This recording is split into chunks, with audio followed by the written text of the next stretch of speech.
Hi guys, welcome back to my channel. This is Light again. Trust me, well. I know I've been away for like 2-3 weeks. It wasn't intentional. I just had to take that time off so I can cool down and get back to you. And so I'm so sorry as I had some people reach out to me to say they can't wait for me to be back. So thank you so much for looking out for me. Thank you so much, and I appreciate you all. So today is the last day in the month of June, first half of 2024, and I hope we are excited going into second half of 2024.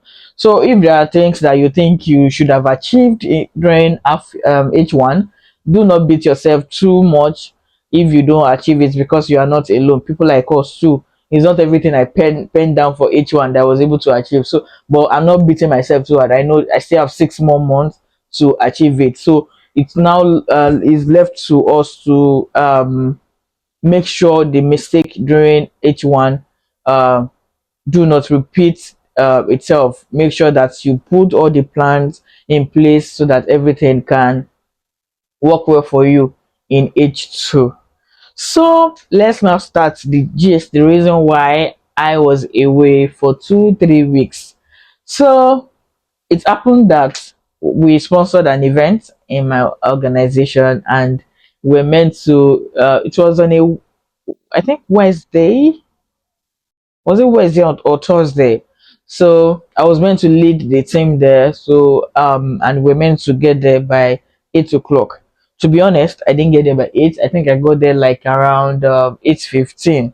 So I met one person there already. So I saw this big booth that they gave us, and okay, I was excited about the booth. That means we have more room to engage the attendees of the program. So, and I was part of the panelists, so they already asked me for my profile. I quickly brought out my system to type my profile. I typed it, I sent it to them. I closed my laptop, put it back in my bag. I kept my bag under the table. At that point, I have like 20 other officers with me there, so I wasn't even worried that maybe something will happen to my. It didn't even. I will I say it didn't cross my mind. So let me put it like that. It didn't even cross my mind that my bag will be stolen at that point. So this time it was around 9 past 9, and a senior executive in my organization was meant to take the opening remark at the event. So the person came, my boss called me that the person is around. I should go and pick the person at the gate. The person also called me to say he's around. So I left more than 20 officers in the booth with my bag under the table. I went to outside to pick the senior executive. So I picked him, brought him inside, showed him our booth. So I took him inside the hall. I went to tell the organizers that okay, the person that will take the opening remark is around, and they can get started. So they said okay, they will invite him to the podium to speak when it's time. And also I even took my time with him and all. I wasn't worried because I left people there. So when I was done, this was around, maybe I took like 10 minutes. When I was done, I went back to the boat. I only met one person there. Mind you, I left more than 20 people there. I met one person when I got back. So apparently other people have gone to do marketing for them to get accounts and all, because that was the main reason why we were there. So I checked under the chair under the table that I kept the bag. The bag said, "Don't look for me too much, oh. I know they there." I was like, "Wetin happen? Where's my bag? What's going on?" The bag said, "Don't call my name, oh. I know they here." Ah, okay. So at first I wasn't worried because I thought maybe one of my colleagues has picked the bag for me when they were leaving. So I started calling them to say, "How far did you pick my bag? Where's my bag?" They said, "No, they didn't take my bag. Oh, they didn't even see it at all." I was like, "Okay, this thing is getting real." So immediately I messaged my husband to say, "I can't find my bag." I messaged my boss that my bag is missing. And also at that point, it became a reality that my bag was missing. So we called all the officers together to ask if they see the bag. Apparently, everybody had scattered, so we didn't even we were not able to call everybody together at once. So immediately we informed the organizers that my bag was missing, and they announced immediately. They actually announced at intervals to say, if you see this bag, please return it back to the owner and all. But then because I lost my bag, I couldn't let my emotions get hold of me, because I was supposed to be leading the team. Everybody was already looking at me with pity, and my kind of person, I hate it. I don't like when people pity me like that. I'm not a don't pity party. So I put on that strong this thing. I said they should not worry, they should just go ahead with whatever they are doing and all. So at some point, like around 1 p.m., I was already having headache, like serious headache, different thoughts. My laptop was in the bag, my glasses was there, my car key was there, my microphone, my ID card, my jotter, my everything was there.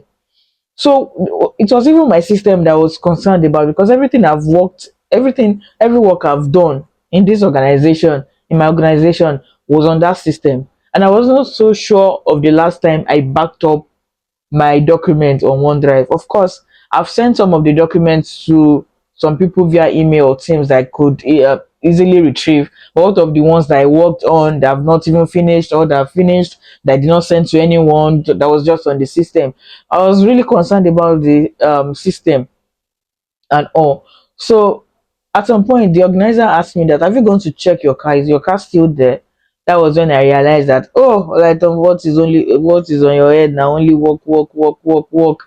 So I quickly went to check to be sure the car was still there. So I got there, the car was still there. So I took the securities that they should help me watch the car, that this happened and all.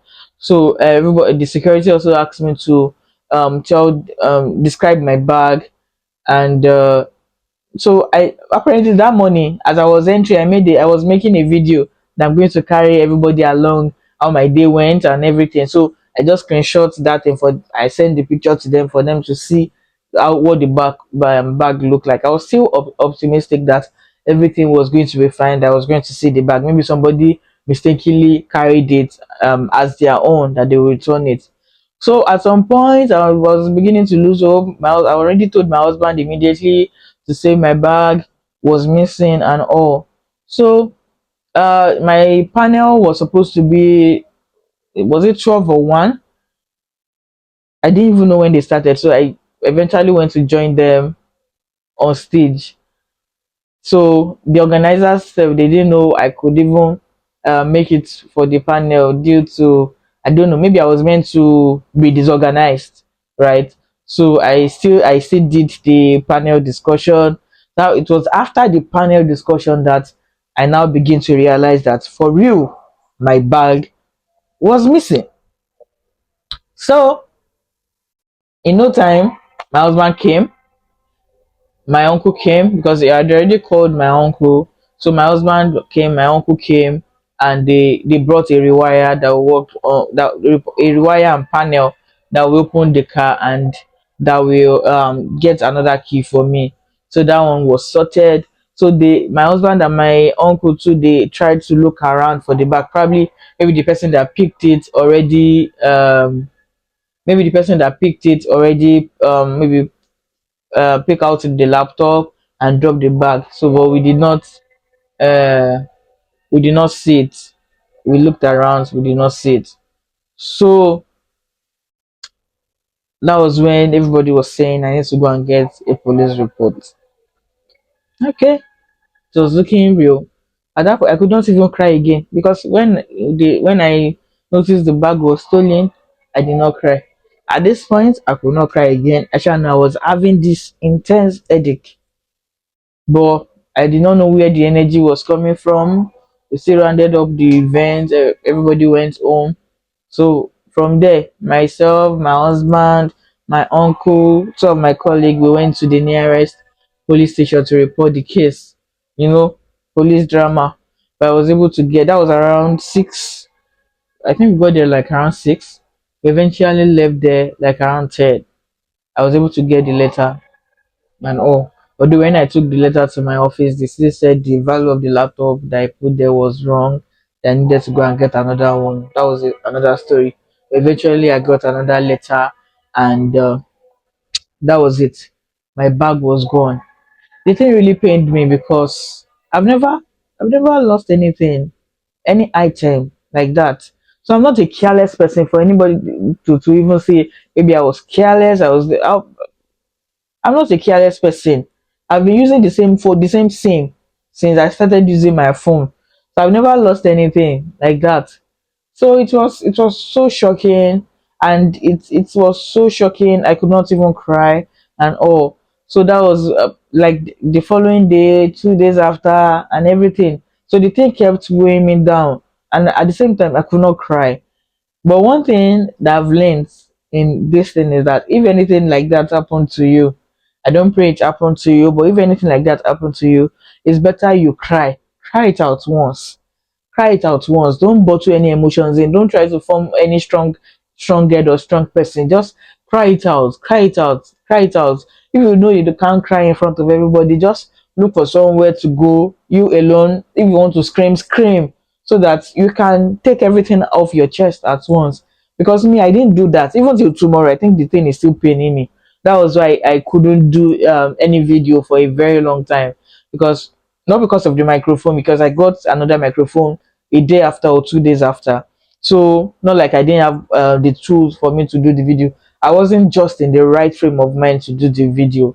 But I said this video I must not carry it into H2. That let me just finish everything in H1. So that was the story. That was how my bag was lost, and all the items that were there. That was how that person took it away. And I know God will surely judge that person. So I've left the person to God. God will judge the person. So that's the gist too. That's the gist. That's the gist. So thank you for everybody that reached out to me. Like, people really did well, because people reach out to me to show empathy. That, like, it means a lot to me. Thank you so much for reaching out to me. Thank you so much for the word of encouragement. Thank you so much. I really appreciate you. So that's the gist. My bag is gone.